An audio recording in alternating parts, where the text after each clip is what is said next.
Bueno, antes que nada agradecerles la invitación al Indosoc y a la Cátedra Carlos Llano, principalmente al doctor Héctor Velázquez, que aparte de que es un amigo que quiero mucho, él es también consejero del Colegio de Bioética de Nuevo León, alguien que ha significado mucho para nosotros en esta iniciativa que ya tiene 15 años, ¿verdad? Nosotros en la plática del colegio que les daremos en este momento, habla acerca del cristianismo y la medicina. Es más que todo algo muy parecido a lo que decía el doctor Agassi, o sea, está basado en una búsqueda genuina del bien y de la verdad. O sea, esa es la percepción que nosotros tenemos de lo que es la nueva evangelización. O sea, no es necesario dogmatizar, es muy importante conocer la realidad de nuestro entorno y conocer esa pluralidad y esa diversidad que existe en nuestro medio, la tolerancia que debemos de tener, pero también las cosas que no pueden tolerarse. Eso es algo en donde la nueva sociedad en la que nosotros estamos viviendo tenemos que aprender a conocer esta realidad, no tener miedo a enfrentarnos con esa realidad y a poder comprenderla. Vemos lo que está sucediendo en nuestro entorno como un reto, pero también como una oportunidad. ¿Sí? La posición que tenemos dentro de nuestra institución es en no llegar con el clásico profesor que se pone a enseñar las cosas que deben de hacer y los alumnos que deben de obedecer lo que dice el profesor. Hemos acuñado el término de bioética como la conciencia crítica de la civilización científico-tecnológica. Para nosotros es muy importante que nuestros alumnos conozcan esa realidad científico-tecnológica y tengan la capacidad de hacer ese análisis crítico. Nuestras bases filosóficas están basadas en una antropología de inspiración personalista, basadas en el pensamiento de Munier, ¿sí? Y con fuerte posición también de Jacques Maritain, y también nos apoyamos mucho en el pensamiento de Husserl, en algo de la fenomenología, para hacer un análisis descriptivo de la realidad y de esa manera poder comprender mejor nuestro entorno. Nuestra institución es pionera en México, somos los primeros que obtuvieron el REGOE, la maestría en el país, en la maestría en bioética, liderazgo a nivel nacional en el número de egresados de la maestría en bioética. Soñamos para que no sea una fábrica de egresados y que realmente sean gente que tenga un gran pensamiento crítico dentro de la sociedad y que pueda llevar a generar un gran impacto. A finales de este agosto inició la generación número 15, diplomados, cursos de capacitación, etcétera, ¿verdad? Es nuestra página web. La hoja de ruta que tendremos en esta presentación, que trataré de hacer lo más rápido posible, habla acerca de la cultura del despego en que vivimos. De despego quiere decir la relación que tenemos entre cada uno de nosotros, viéndonos, quizás, estoy hablando de la sociedad en general, como objetos, como un algo en lugar de un alguien, ¿sí? Aumento de las variables que aumentan el estrés, ¿sí? Que detonan precisamente el fenómeno de la violencia en Juárez. Ahorita van a comprender por qué razón, en algo que tiene que ver la medicina, nos hemos topado con esta situación de la violencia, ¿no? Pareciera que no tiene nada que ver, pero van a ver ahorita que sí tiene mucho que ver. Hablaremos de la violencia en el mundo, tratar de tener una visión global de lo que está ocurriendo a nivel mundial, ¿sí? Les hablaré de la cultura del apego, que es un diálogo de esta cultura en la que todos estamos viviendo y que probablemente todos nacimos en esa cultura. Y acerca del cuidado materno y la higiene mental como una propuesta a resolver fuertes problemas que aquejan en nuestra sociedad desde una perspectiva totalmente propositiva, no reactiva, sino proactiva, para resolver fuertes problemas. Entre ellas, aunque no lo menciono, está la tercera vía para resolver el problema del aborto. Las conclusiones y esas dos propuestas finales. Entonces, en esta cultura del despego, acabamos de pasar por ahí. Luis nos comentó el fenómeno que ocurrió en mi ciudad, ¿verdad?, donde tuvo que huir rápidamente por unos balazos que escuchó a pocos metros de él. Estaban todos empanicados. Bien, pues Ciudad Juárez mostró un aumento del 300% de la violencia, ¿sí? Se suman alrededor de 95,000 asesinatos en los primeros 7 años, pero aquí, en el estado de Nuevo León, en mi tierra, ¿sí?, entre 2009 y 2011 se incrementó en un 617% los homicidios intencionales. En Ciudad Juárez fue catalogada a nivel mundial como la ciudad, aquí vemos en este 2010, 224 asesinatos por 100,000 habitantes, es algo estratosférico, llegó a tener el récord a nivel mundial. Esto propició que hubiera una reacción gubernamental para tratar de resolver todos los enigmas que propiciaron esta violencia, tratar de comprender esa realidad para tratar de, a su vez, de aminorarla. Y estas se centraron en 160 variables que aumentaban la situación de estrés como generadores de violencia y las empezaban a implementar. Hubo 160 compromisos que contrarrestarían los causales que detonarían esa violencia, ¿sí? ¿Cómo hacerlo? O sea, pensar por qué razón tenemos que reaccionar. Hay que tener una actitud muy propositiva, hacer un análisis crítico, comprender. O sea, no es ir a vender nosotros zapatos a la solución. O sea, vamos, tenemos que comprender, no pensar de una manera especulativa. Estoy totalmente de acuerdo en que la inteligencia especulativa es algo muy importante, pero tenemos que conocer la realidad de nuestro entorno para poder dar la solución apropiada. Esto es diseñar el zapato a la medida. ¿Para qué diseñas un zapato que no le va a quedar y que no te va a resolver nada? ¿Sí? Esto es algo muy importante. 215,000 millones de pesos, es 1.3% del PIB. Aquí, si se fijan, muestran 27,337 delitos violentos por 100,000 habitantes, pero el análisis corregido suma 38,000 por 100,000 habitantes. Es una cantidad estratosférica. 35,000, perdón. El FBI muestra que a nivel mundial hay 386 crímenes violentos por 100,000 habitantes. Aquí es cuánto dura un óvulo. El óvulo dura 24 horas, el espermatozoide te puede durar hasta 3 o 4 días o hasta 5. De todos los millones de espermatozoides solo llega uno. Este profesor es Jérôme Lejeune, muy conocido por algunos de ustedes. Tuve la oportunidad de conversar en varias ocasiones con él. Es una gran persona. Y él decía esto: el embrión humano de una sola célula es la célula más altamente especializada que existe bajo el sol. Él fue el que descubrió la trisomía 21, el síndrome de Down. Así es. Entonces iniciamos en este sitio más o menos en el proceso de fecundación. Este viaje, hay un proceso de comunicación que inicia el embrión. El bebé de un solo día inicia la conversación al enviarles a las mamás, a cada una de las mamás que ya son, y las que van a ser, pues les tocará que sus bebés se van a comunicar desde el primer día y les va a mandar una sustancia que se llama interleuquina 1. Después procederán ustedes con otras respuestas que protegerán a esa criatura en un viaje que dura 7 días de la trompa de falopio de la matriz, y les va a decir exactamente el sitio donde se va a implantar. Eso es algo descubierto precisamente en Nature Cell Science, o sea, las publicaciones han salido ahí, y nos dice que a partir de ahí hay otro fenómeno muy interesante, que es el fenómeno de tolerancia inmunológica, que hace que el bebé, al momento de implantarse, reciba una señal como los aviones Phantom, cuando sienten que un misil va de los iraquíes, les va a apuntar y los puede destruir, sienten que les está apuntando, el bebé también siente que su mamá le va a mandar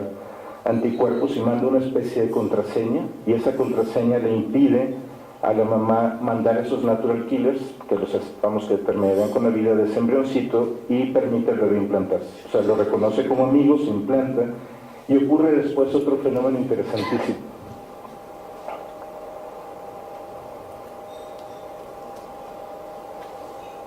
Empieza ese fenómeno de ese diálogo molecular, ¿verdad?, que les decía de la tolerancia inmunológica. Empieza este proceso vamos, a partir entre la 15 y 17 días de vida del bebé, la sangre y los vasos sanguíneos comienzan a formarse. Del día 16 al 21 aparece el esbozo cardíaco como centro motor de circulación, y a partir del día 21 inicia una circulación súper bien ordenada. El día 21 aparece el primer latido del corazón. Este fenómeno del microquimerismo es otro asunto que vale la pena que ustedes lleven en mente. El microquimerismo es, a raíz de esta circulación de sangre, las células madre del bebé llegan a la mamá, y es una especie como de regalo que da la mamá al bebé. Esto es un lenguaje poético, ¿sí? No sabemos que sea un regalo, pero en realidad es que sí sucede. Esto fue descubierto en madres de más de 55 años que por una enfermedad les tuvieron que hacer una biopsia de un órgano, y ahí encuentran que tiene un cariotipo masculino. Ustedes, las mujeres, tienen XX, nosotros XY. Y las señoras les continuaron haciendo ese estudio y encontraron que tenía un DNA de uno de sus hijos. Siguieron investigando y encontraron que tenía entre 2 y 6 células madre por campo microscópico circulando en su sangre. Es impresionante. Quiere decir que esas células madre las encontraron en una mujer de 60 años. Esas células madre se van a morir junto con ustedes, las que ya son madres. También han encontrado DNA circulando en la sangre de esa mamá, de cada una de las madres. Quiere decir que si las madres de ustedes viven, esas madres de ustedes tienen sangre circulando. Si ustedes tienen un hermano que ya falleció, esa mamá de ustedes tiene circulando sangre de la mamá que falleció. Es algo que cuando me enteré, la verdad, a mí me estremeció. Es algo maravilloso saber de que adentro de nuestra madre lleva algo circulando dentro de nosotros mismos, ¿no? ¿Sí?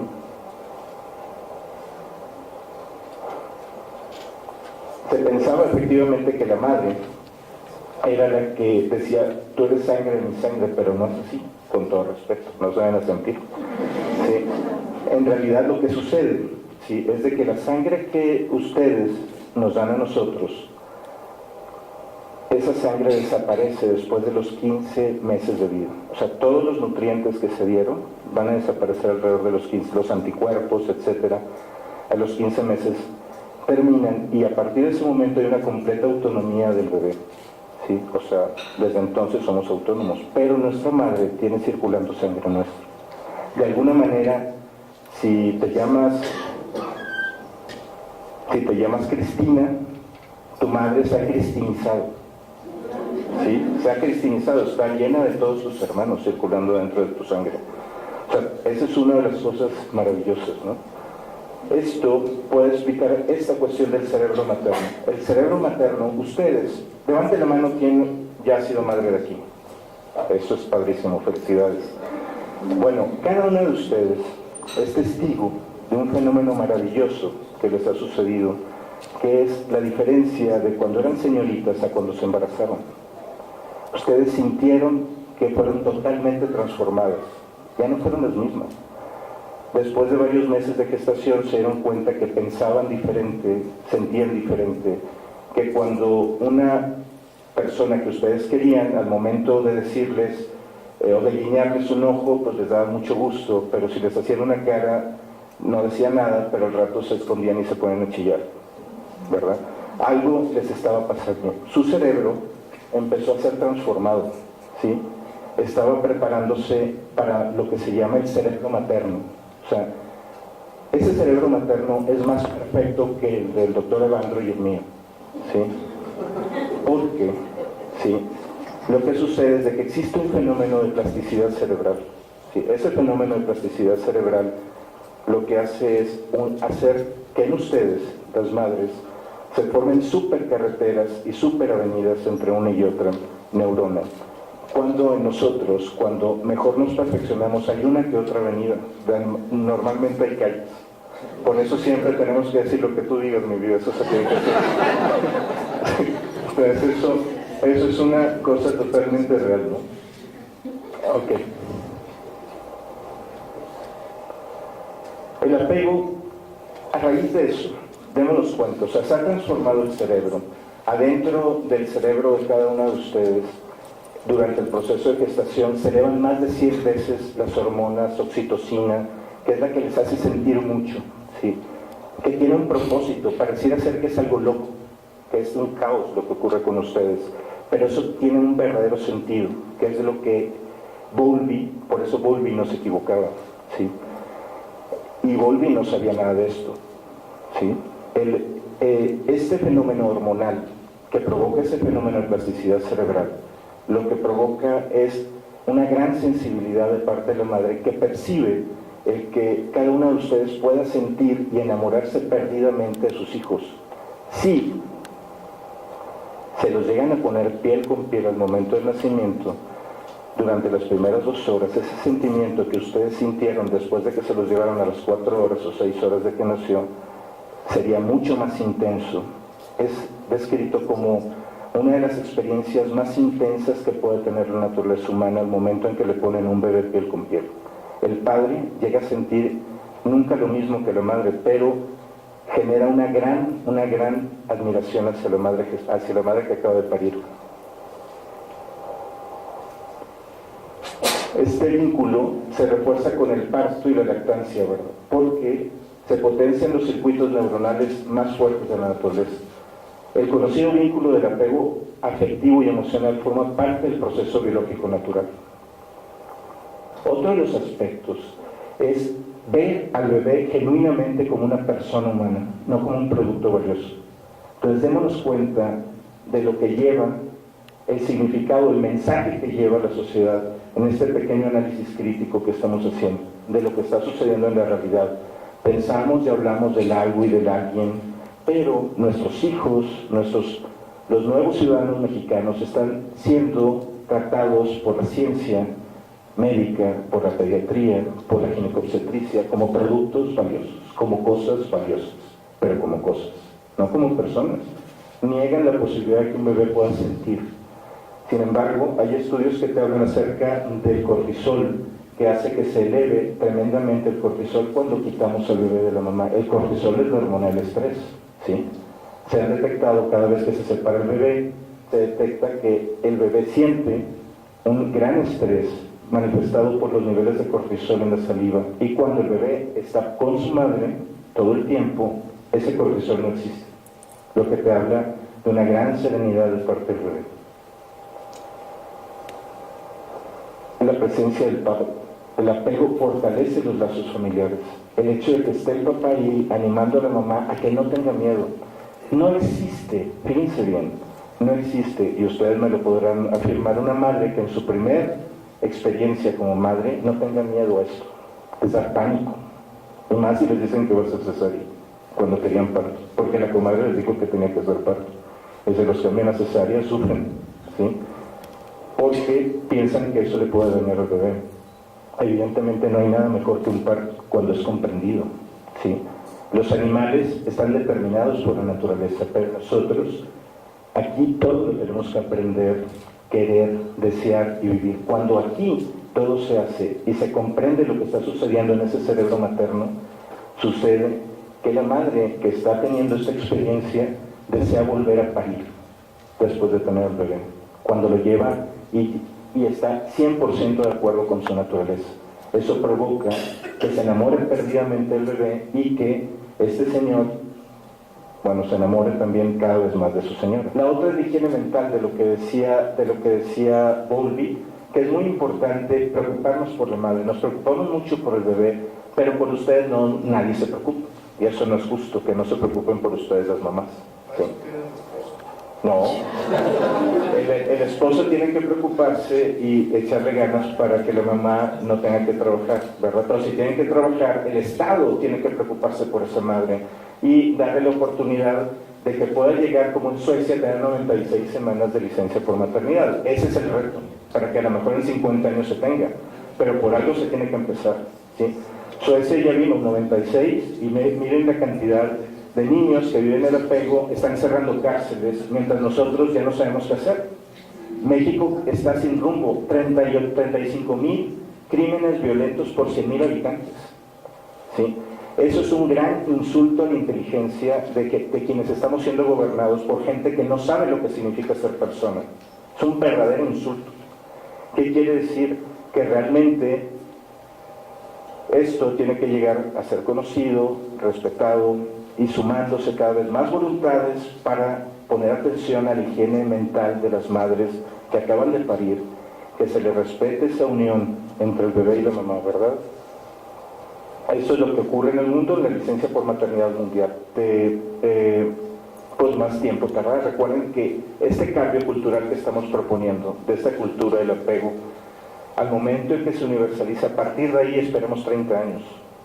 Queremos en estos 30 años, cada año, estar viendo lo que pasa en nuestras macroplazas. Sí, es con situaciones propositivas, proactivas, preocupándonos verdaderamente por ese niño que acaba de nacer. Si realmente nos preocupamos por el que estaba dentro de su mamá, tenemos que preocuparnos por ese niño y por la higiene mental de la madre. Sí, hacerla sentir feliz dentro de ese primer año de vida, ver que el Estado nos ayuda a quitarle estresores a esa madre. Bien, pues muchas gracias.